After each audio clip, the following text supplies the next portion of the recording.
Hello and welcome to Reiki Women Podcasts. And it's me again, it's Bronwen and Logan.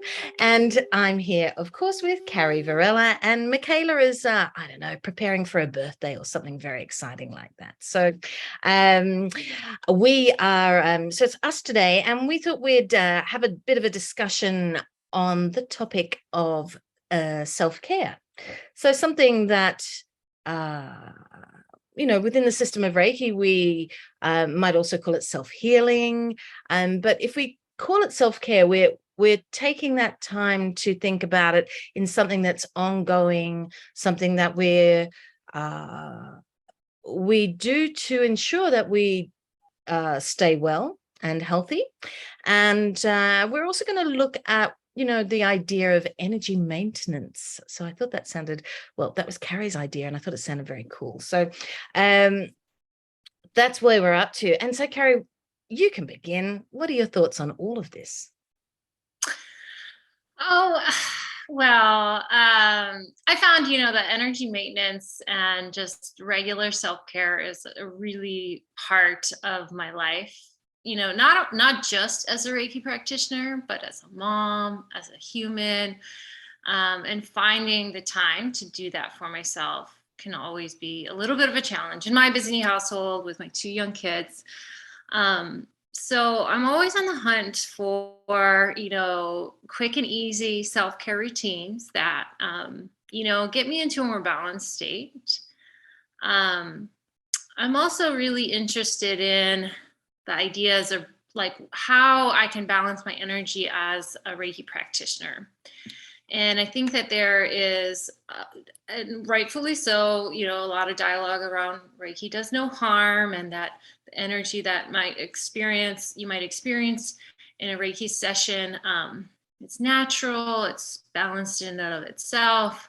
But I think as Reiki practitioners, we have to be mindful of like the energy overload. Feeling like we're in a state of energy all the time or flowing energy all the time can be a little bit ungrounding and disassociating at sometimes. And it can be hard to really manage, like when I feel like a lot of flowing energy through me, like in my daily life, it's hard to feel really centered, but hard to feel really grounded. And so I'm always looking to find like that soft spot where it's not like this like gushing amount of river energy flowing through me, even though that does feel nice at times. But how can I kind of step into that space of Reiki of movement, of flow, of energy, but also kind of mindfully like close the chapter on that when I'm like just doing my daily life, when I'm with my kids, and is that feeling or sensation of energy flowing distracting for me? And when I really just want to sit and be present with my kids or my partner, or, enjoy the sunset. So those are some of the things that kind of come to my mind when I talk about energy maintenance. Yeah, okay. Yeah, I know, because I think in the last thing you were talking about, in the last podcast, you were talking also about, that sense of energy and how strong that can be for you. Mm-hmm. Like when it's moving and when you're conscious of that movement. Yeah. So I do understand what you're saying. That sensation can feel, a little overwhelming. And what we're really looking for, and I know you just said that, I'll just put it into different words, I guess, but what it feels to me, what we're looking for is we're looking for balance, obviously. And we're looking for, in that balance, to find that balance, the very first place that we all need to come from is grounding. So grounding is then the thing that we really should be constantly looking at, working at, because I talk about that you have all the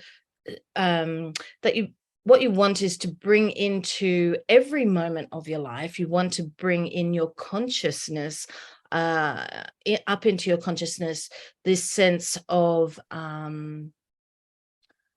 you want to be aware of breathing down into the hara, that connection, that flow of energy. And I'm not talking though about sort of that extreme sense of flow that we get when we experience, I'm just going to put words to this because, you know, words are difficult, but for me, it's when we're experiencing healing, to be honest, right? Is when that's when I'm feeling that flow, if you like. Yep. So there's more happening at a particular time. But what we really want, yes, we want that to happen, but what we really want is to feel balance in our everyday lives. So it feels to me like that flow that you're talking about is something that is bringing us to that balance. It's not the balance itself. Sure. I don't know. Don't you think? Do you know what I'm saying? Yeah, totally. I mean, I think, you know, when you think about maybe, you know, I've read your description of Reiki and I love it, by the way. It's one of my biggest, I always turn to it because if life energy, life force energy, or universal energy can move through us like a flowing river, you know, our thoughts, our emotions, our difficult life experiences can sit in that flow of energy like a rock.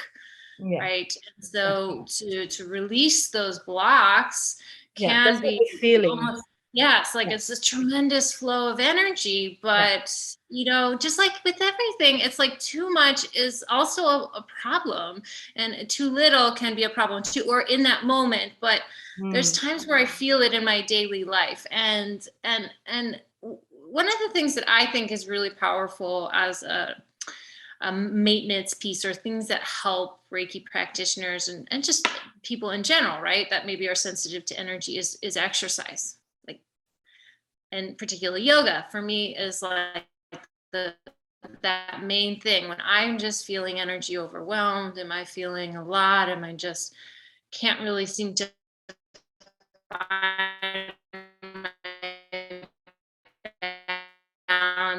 I do need to move my body, and that's one of my go-tos. Are some words within the Reiki industry that I think don't lend towards this idea that you're talking about balance. And so one of the things I can think of is, you'll go ahead. No, I can just see exactly what you're saying, and it actually is the same what I was saying, but once again using different words. Grounding. Yes. Right. Yes, totally.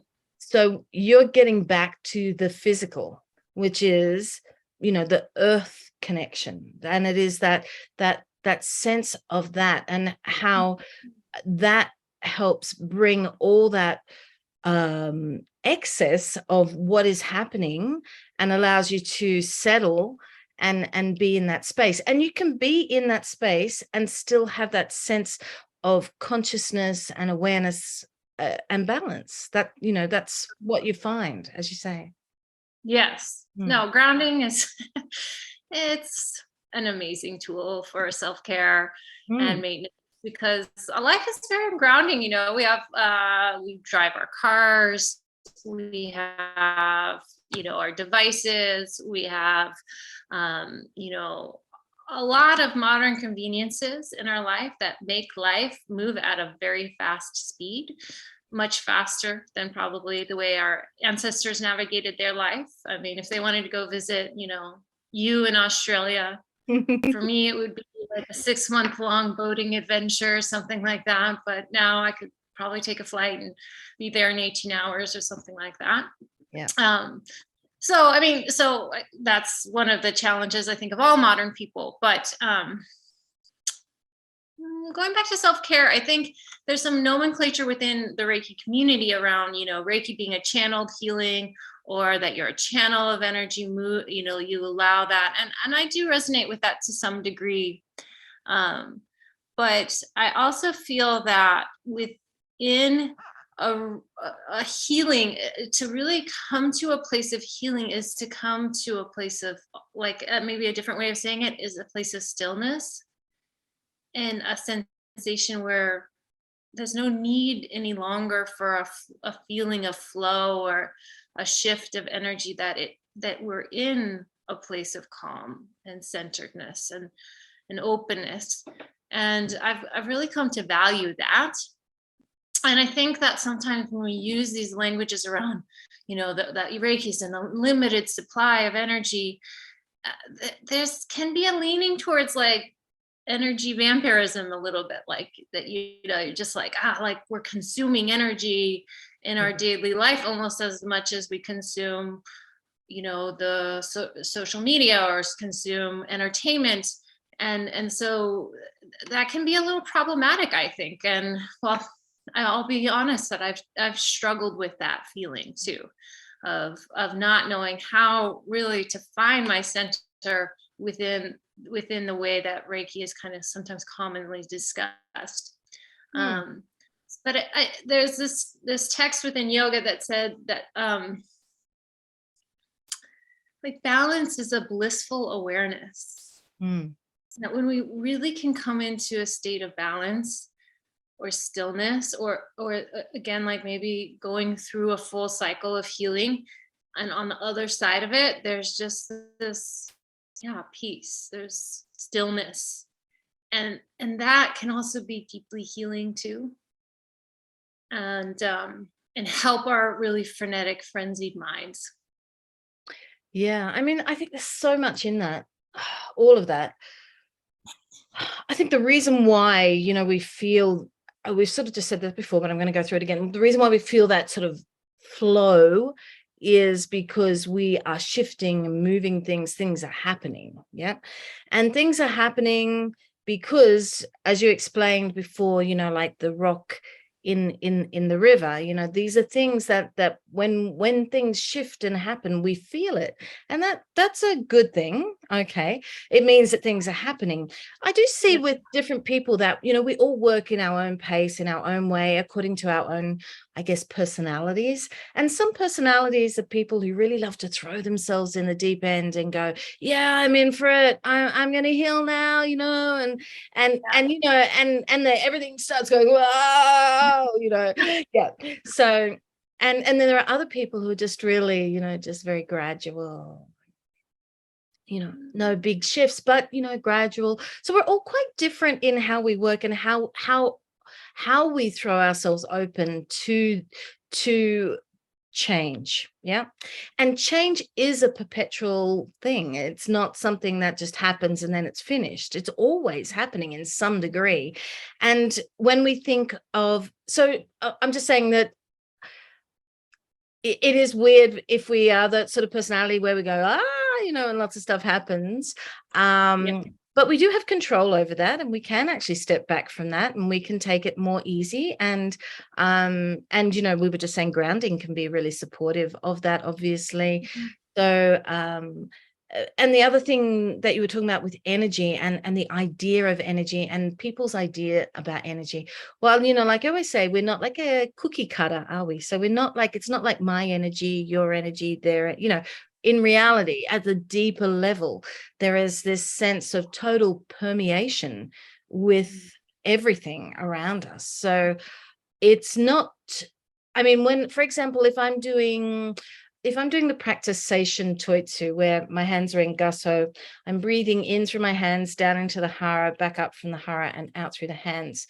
These are tools, and they're mental tools. But in reality, well, for one, I'm not actually consciously breathing through my hands. I'm breathing through my nose when I'm doing the practice. But, in my mind, I'm breathing through my hands. So you can see how we can create ideas of what we're doing, right? And that can go both ways. It can be of benefit or not. And sometimes that can be limiting because we're using our minds to, putting it to it, or it can be totally freeing. And for me, I see these as tools, for example, in this practice. So it's helping me to focus on my hands. So I become more sensitive with my hands when I'm working with them, with hands-on healing, for example. It's also teaching me control. So I'm learning to control energy, movement, breath. So there's a lot going on there. I'm building the hara at the same time. And yet, in reality, I am just at a deeper level, when I'm shifting with this energy and breathing in and out, it's all of me. It's not just my hands and my heart. Mm-hmm. It is the whole of me that is shifting and moving with energy. And because I'm just a part of everything. And in one way, you know, when you describe stillness, it is that release into that. And that stillness is, for me, that, you know, that is that place where everything is flowing beautifully and perfectly. And so it's not, it's there's actually no stillness, but it feels like that sensation. Yeah. So because change is always happening, shift, flow is always happening, but it just feels, because we're not restricting it in any sense. Yeah. Mm. Yeah, I really resonate with that because well, you know, in yoga they have this concept, really, in Ayurvedic medicine, which is the sister science of yoga. They say that, you know, we can move prana with our minds, you know, and I feel that that's very resonant with Reiki. You know, I can have this visual of flowing energy down my crown chakra or through my crown all the way down to the earth, and that feels really nice. But sometimes I feel a resistance that the energy wants to move the other way. And so, you know, it's like I have to be with Reiki is to be with, you know, allowing the energy to be the mover, allowing that rather than my perceptions or thoughts. And that can also be true with like the words we share or the insights that we feel like we're sharing with our clients. Sometimes it's like, oh, you know, how I really solved this issue in my life was, you know, and I just mentioned it, exercise. For me, it's like that's the thing that helps me maintain my energy, but it might not be the same for somebody else. They might have a different tool. And so being open that, you know, different strokes for different folks, and developing the skills and learning to really sit with how the movement of the energy wants to flow, and then you know, supporting that feeling with like kind of this way that we can move energy with our intuitive awareness. And you know, but first that has to come from that place of stillness, and it can't, you know, I don't know, my mind really does, it's a struggle sometimes. I really want to get wrapped around like, oh no, it's got to be this way or got to go this way. But that I think can be a little bit of a trap. And I think also what you're saying about, you know, using these visuals, why that, another reason why that's very helpful. You also said many reasons why it's helpful, but one of the reasons I feel it's helpful is it brings like an organization into what can be chaotic. And our energy is so sensitive, you know, how we are reacting to the world.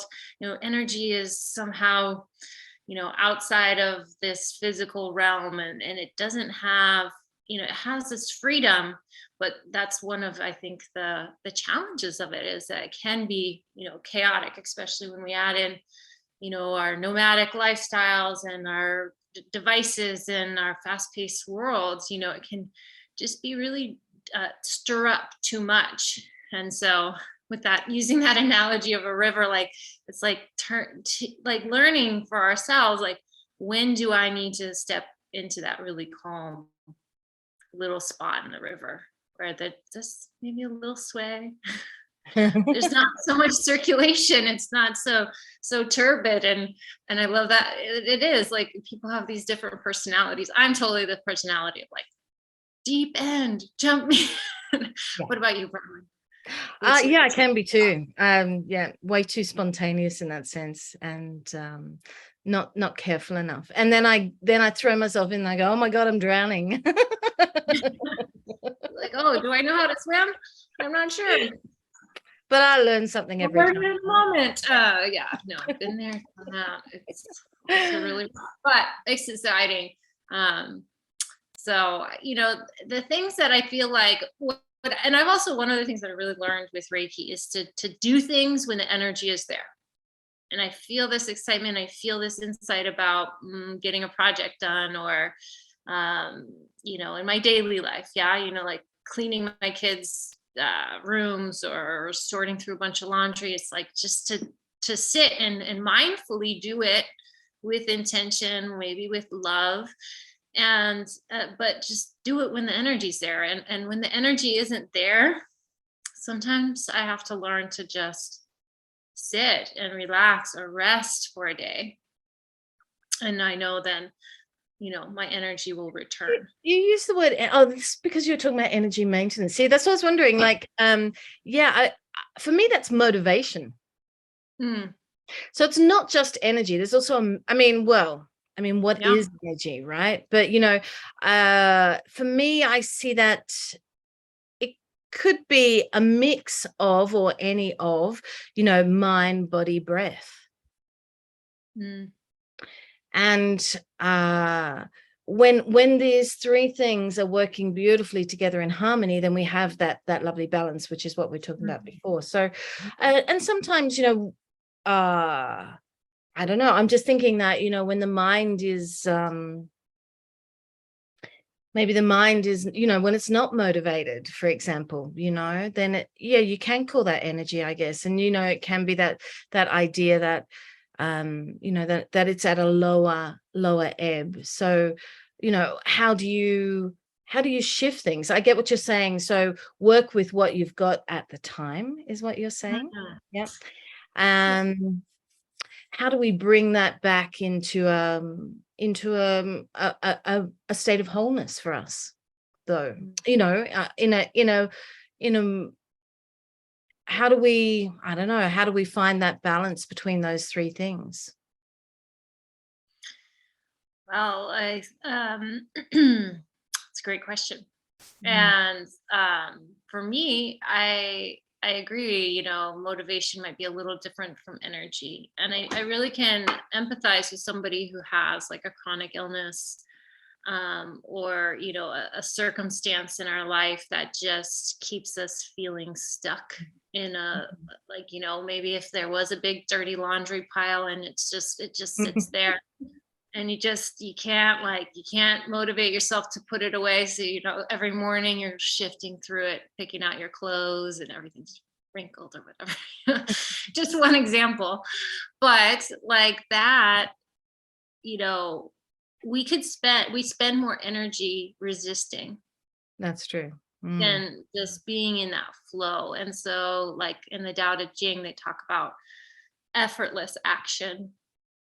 And it kind of goes back to another point that I was trying to share. It's just that when we think about Reiki energy as just totally abundant, there's always going to be energy. And it's like, we also need to learn, like you said, how to use what we have and use it well, So if you are that type of person who has a health issue that, you have to be really mindful of your energy. You can overdo it. You can overstress yourself. And then, maybe a day or two, you're really stuck in a place, or even longer. I know like people with arthritis have to be really careful about how much they move and what they move and how they move, but need to get moving too, because there's this kind of balance between the two. So that's the big aha I've been working with, is that it's just, it's I could have an abundance of every single thing, but that isn't necessarily balance either. And so trusting what I'm feeling in the moment, what I'm feeling in the day, as what my body needs, what I want to eat, all of those things help me come to a better state of wholeness and balance. Yeah, I see what you mean. And that for me is when we talk about the hara, for example, we talk about it as being original energy. We also talk about it as being the energy that we inherit, right? So this is us as ourselves and how we're functioning and working. And I always think of that in terms of everything that's comes down to me from my family, for example, and their experiences in life. And so that's my parents, my grandparents, and their parents, and the experiences that they've had in life, the things that they've worked on. I mean, you can see in so many ways how we are a we are obviously the product of that, obviously, if in some countries, for example, people are shorter, in other countries people are taller, and um it's something that's passed down. I know that's a physical thing, but a part of us I am talking about is physical, but there's also the emotional aspects, whatever things that my grandmother told my mother, who told me, all these things, or not even that they've told, but their responses and actions, and how that has created a me as well. Yeah. And so looking at, and so that's, we're talking about illness, whatever, we have these things, we are these things, each of us in that sense is different. And I do think that the hara itself is something that is specific to us. And what we're doing when we practice is that we are trying to build that and strengthen whatever it is that we all have. So we'll all be different in that sense, and so we're trying to work on strengthening the parts of us that are weaker. Yeah. And allowing the bodies to find that balance, that it can work the best that it possibly can. But yeah, I think the hara is probably a good example of what you were talking about. It's such an amazing tool and resource, isn't it? Mm. Bronwen, when you need some self-care within the world of Reiki, what do you turn to? Yeah, there's a number of things. I mean, I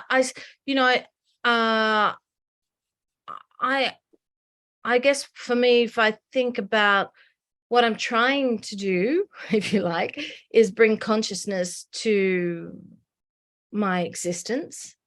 And that for me is probably the greatest self-care that I can have, because then I'm not being thrown about by all the things that hit me or whatever. So finding resilience and ways of strengthening resilience within myself, and ways of doing that, and I do that through trying to bring about consciousness.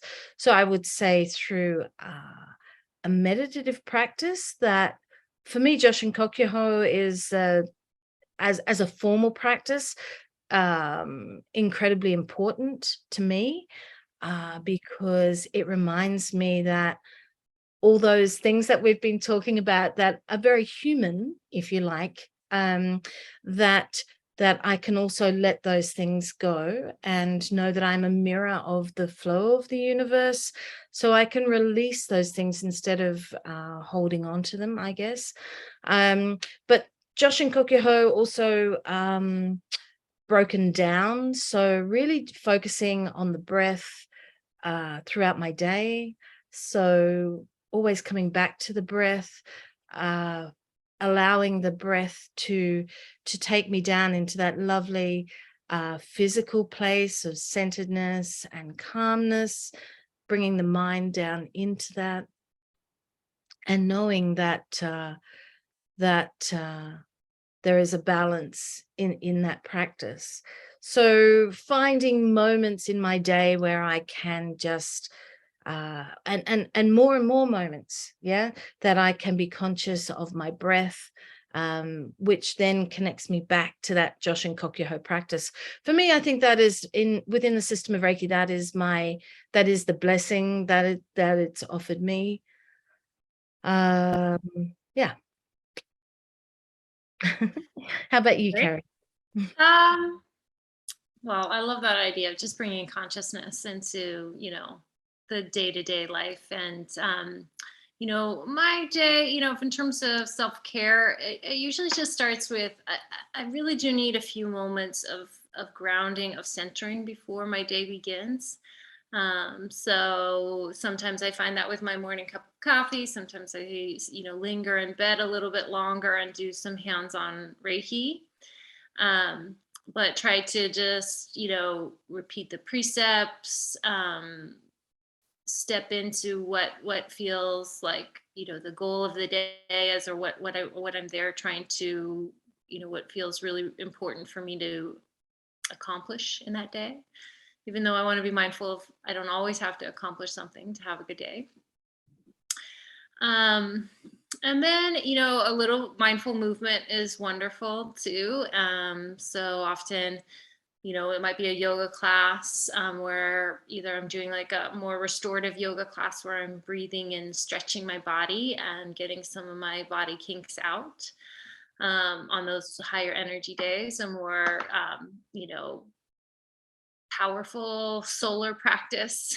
I like to do a lot of things with my arms, like lifting my arms up with breath and just pouring the energy down and just feeling, expansive, but also moving my energy in some ways that feel like grooves within me, so that my energy becomes a little bit more organized and less chaotic. I'm also a really big fan of a cat nap in the sun. And if it's just 10 minutes and just lay or sit in the sun, or, it would be better to do it like on the beach or in the forest, but not every day I get a chance to do that. But sitting in the sunlight and maybe having a midday check in. I don't always have the time for it, but time to just sit and center and reconnect to what I want, how I want the energy to flow in the day, or what I always have to be very mindful of overwhelm because I have so many things going on in my life and so many things I want to accomplish. So I have to be really focused, get my focus back. Mm. And then, it's an all day thing, but at night too, I like to chant the precepts and take my time settling into bed. And that those, moments before I go to bed are usually a lot of time where I process my day. Mm. Wow. There is a lot going on there. But you're right. I mean, in so many ways within the system of Reiki, there are the aspects of it that come into daily life, and being conscious of that. So, the precepts, definitely, I think I would put them through definitely anything that I'm having difficulty with, I will put my life through the precepts, filter it through that. But yeah, I think for me, I just come back to the breath again and again and again. There are lots of different little things that are beautiful to do. I love working with the chant for the fourth symbol of mantra. You know, yeah, anyway, so there's lots of beautiful things to do, and within that system, with such a simple system, there's lots of different areas that you can pull stuff out and work with that, if only for a time, and then move to something else or stay with something, whatever works for you. I think an important word that you used there was check in, and I love that word because that's something I think that we don't do often enough, is to check in with ourselves and look to see how we are going, and are we living our life in a balanced state, or are we all out of whack? And if we are all out of whack, what can we do to bring that back? What is it? A physical thing that we can work on, or a mental thing? Is it the breath? What do we need now in this moment that's going to help us find our way back to feeling more balanced? So yeah, that's a really important one, definitely. Absolutely. Just using intuitive awareness and taking the time to really listen. And Yeah. Sometimes when we're really craving something, it's because we need it. So it's good to follow that craving. Like, God, I just want to meditate. So do that. Yeah, absolutely. Finding the time for yourself and allowing yourself to have that time. Yeah, and I would say that if there was like one thing, I mean, just in terms of self-care, not, seeking anyone else out, is if I'm really out of whack, I think an hour where I just sit and meditate or do a full self-treatment is usually something that sets me right back on my track. Yeah, right. Give myself that time. Mm.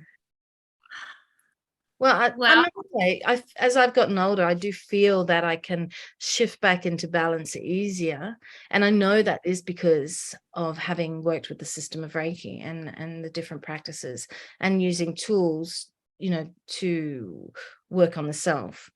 I know when I was younger that I was a lot more, and it's I I feel really proud of myself in that sense that, you know, that I have found something that can help me be myself rather than be out of myself. So true. Mm. Well, I'm sure we would also love to hear from you about one of your go-to Reiki techniques or meditations that you use when life gets really wacky.